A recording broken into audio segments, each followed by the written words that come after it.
Studio.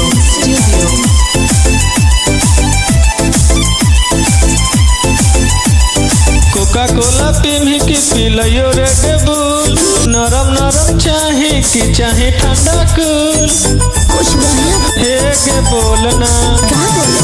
Coca कोला पीमी की पिलयो red बुल, नरम नरम चाहे कि चाहे ठंडा कूल, बोल चाहे तो देना बता।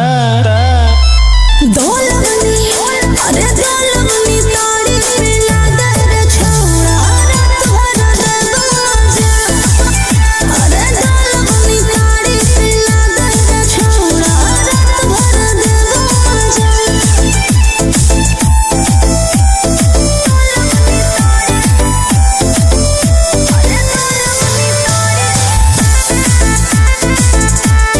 Music by Prince Studio. मन भर पीले दिल हो जाए तो खुश गे, एकरा आगे फेल मौसमी के जूस गे, मौसमी के जूस गे, पी के मस्त हो जो मौसमी के जूस गे। तू बनी है अच्छे हम बनबो पिपासा। अच्छा निसवा लगतो त करबो तमाशा रे। गड़बड़ाई भी तब होगे पर तू साजा। दौलमनी अरे दौलमनी ताड़ी पिला दे छोड़ा रात भर दे बाजा। अरे दौलमनी ताड़ी पिला दे छोड़ा रात भर दे बाजा।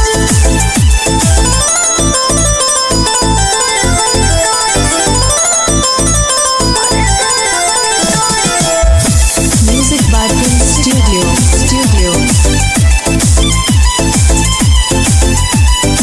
लागो हो बन गेलो छोड़ी तोर मिजाज गे, चलो ने कमरा में करबो मसाज गे, करबो मसाज गे। चल ना गे बड़ी मजा आई तो कमरा में करबो मसाज गे। हम हो राज है